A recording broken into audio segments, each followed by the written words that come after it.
Hello, this is Lady Boulay, and I hope you're having a wonderful day. Thank you for your support. Thank you for subscribing to the channel. Thank you for your thumbs up, for your comments, and thank you for sharing the videos. Thank you for all you do to support the channel. And yes, we are commanded to love one another, whether we want to or not, or whether we agree with each other or not. Today, I want to talk about the real history of the Republican Party and African Americans. There is no doubt that the Republican Party has played a big part in the liberation and the advancement of Black Americans. It is a matter of historical fact that the Republican Party voted for the 13th, 14th, and 15th Amendments. Those amendments freed the enslaved people, gave them citizenship and due process under the law, and gave Black men the right to vote. Remember, in 1870, when the 15th Amendment was passed, women were not voting. So those three amendments being passed were very important to people coming out of slavery and beginning their lives as American citizens. And the Republican Party is solely and completely responsible for those legislative acts. The Democratic Party did not vote to free the enslaved people, to give them due process and equal protection under the law. Neither did they vote to give Black men the right to vote. So the Democrats did nothing in helping the formerly enslaved people in building their lives after slavery. The goal of the Democrats was to re-enslave the formerly enslaved people, to rebuild the Southern economy. So they had that in the back of their minds all the time, because there was no way they could rebuild the South without the help of the formerly enslaved people who had built the economy in the first place. So it's hard to know how the formerly enslaved people would have structured their lives without the help of the Republicans' legislation. This article comes from the Ohio State University's Education Department, and it is entitled "The Republican Party and African Americans," and it's written by David Greenberg. The story was written in 2000 when President Bush was running for president. At July's Republican convention, Texas Governor and presidential candidate George W. Bush won kudos for his gutsy appeal to Black voters. Alluding to a proud past, he suggested that his party had embraced African Americans until recently. His plan to win them back was to trot out some speakers of color, bandy about the word inclusion, and presto, the Republicans will again be the party of Lincoln. Well, he soon found out that it wasn't going to be that easy. Bush, alas, misread history. Yes, he did.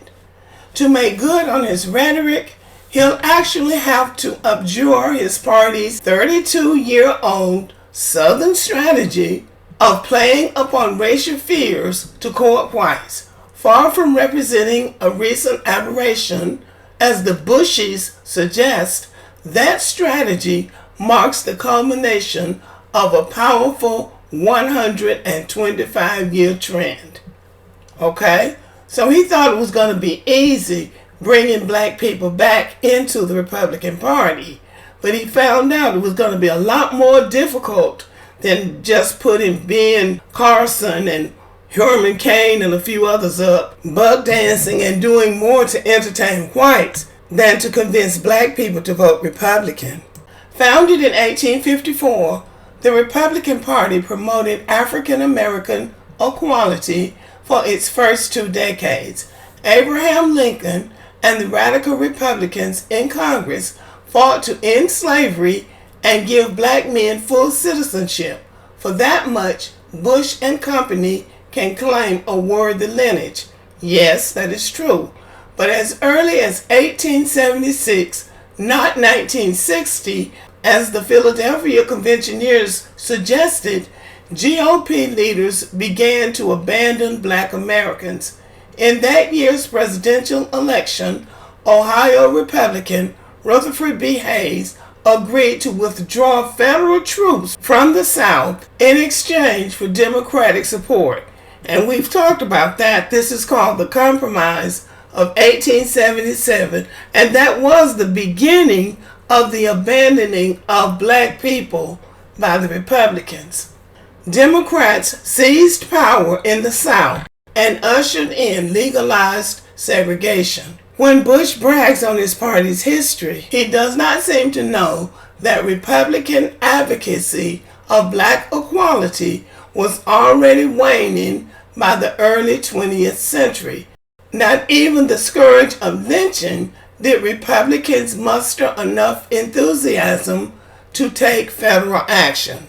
Although House Republicans passed an anti-lynching bill in January 1922, their Senate counterparts wouldn't enact it. Heartland Republicans, such as William Borah of Idaho, allied with Southern Democrats to kill the bill, arguing that it licensed federal interference with states' rights. Well, see, that's always the case.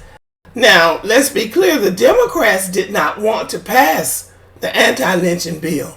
The Republicans were trying to pass that bill, but there were Republicans that defected from the Republican Party and voted with the Democrats not to pass the anti-lynching bill. So lynching was basically legalized in the United States in 1922. And though the Republicans made the feeble attempt to pass it, the Democrats were the ones that actually killed it. Meanwhile, the Democrats were winning the loyalty of black Americans they retain today. As African Americans fled the South to northern cities, the Democrats' political machines eagerly absorbed the newcomers. Republican machines, by contrast, reacted coolly when black leaders sought to join their ranks. The black shift to the Democratic Party crystallized under President Franklin Roosevelt. Though FDR won just 23% of the black vote in 1932, he subsequently expanded that support with his relief policies. The Depression affected black Americans disproportionately, and programs such as the Civilian Conservation Corps and the Public Works Administration gave them much needed aid. So the beginning of black people leaving the Republican Party began in 1932, but it was not a complete shift until 1968. But the Democrats were actually offering things to black voters that lured them away from the Republican Party. Black voters have been strategic voters. The thing is that we have voted in a block. We haven't split the vote because everybody needed the same thing. So the Republicans offered what they offered, and that worked until they weren't offering anything. The Democrats began offering what black people needed for the time. Now it seems like black Americans are at a crossroads. So we have to decide which one is really best for the group. Or maybe we'll just split up and one group will go one way and another group will go another way. But I do think it's important to note that Donald Trump is doing some tricky stuff to make it appear that more black people are supporting him than that are really supporting him. Because that little stunt he played in Detroit was very telling, making it seem like there were a lot more black people supporting him in Detroit than actually were. Now we know in Detroit there are some pretty famous leaders, church leaders, and that man at the 180 church is not one of them. So if you're not at Drew Sheard's church or Marvin Winer's church or some of the other large churches in Detroit where black people are really attending in large numbers, then maybe we have to call BS on that. And just to add a little humor before I move on, The pastor at that 180 church was talking to Donald Trump, and one of his concerns was that he couldn't find anybody in the hood, as he called it, to cut his Blasian son's hair. So that's, a real concern for black people.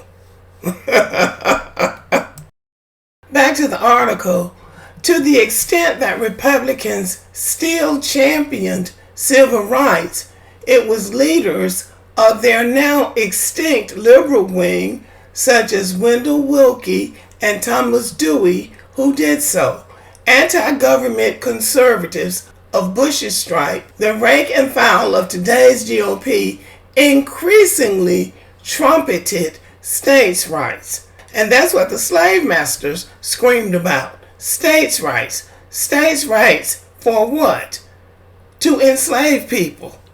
So that's what the Republicans started becoming just before the Civil Rights Movement. By the 1950s, the Republicans' Party of Lincoln moniker was all but meaningless. The GOP's leader, President Dwight Eisenhower, had testified before Congress against integrating the military and belittled the landmark 1954 Supreme Court decision that desegregated public schools. Racial liberalism within the GOP enjoyed its last hurrah with the 1964 Civil Rights Act, but the victory came at too great a cost.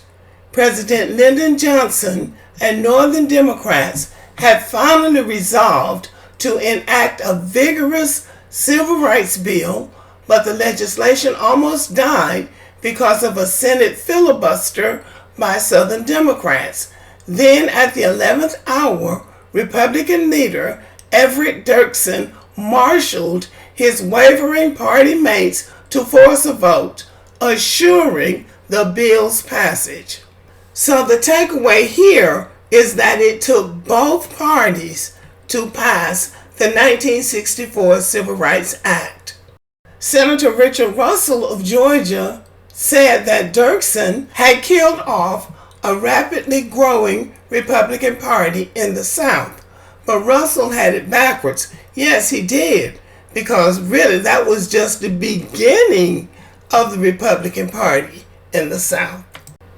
The enemies of the 1964 Civil Rights Act included such rising GOP stars as Arizona Senator Barry Goldwater and Texas Senate aspirant and future President George H.W. Bush. Goldwater and Bush foresaw that their future electoral successes rested on Southern and Western conservatives. In his 1964 presidential bid, Goldwater ran Operation Dixie, which courted Southern whites and gave up the black vote entirely. Goldwater lost badly, but 4 years later, the approach worked. Republican Richard Nixon won election in 1968 on a Southern strategy that stressed law and order and tapped into white anxieties about black violence.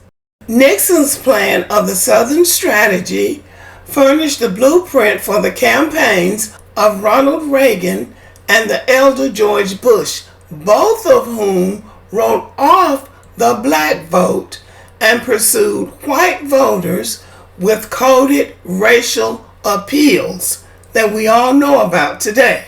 In 1988, Bush tarred Democrat Michael Dukakis as soft on crime, famously using ads that featured a menacing black rapist named Willie Horton. And we know about that. The Willie Horton ad got Bush in, but at the end of the day, he was a sorry president. And that's a brief summary of what has happened between black voters and the Republican Party. Now we're at an important part in America where black Americans have to decide which way are we going to go. Each party will do something, for black people, if not a lot. But that's something that they have done in the past has been important. So anyway, y'all, I hope you enjoyed the article. Let me know what you think about it, and have a great day.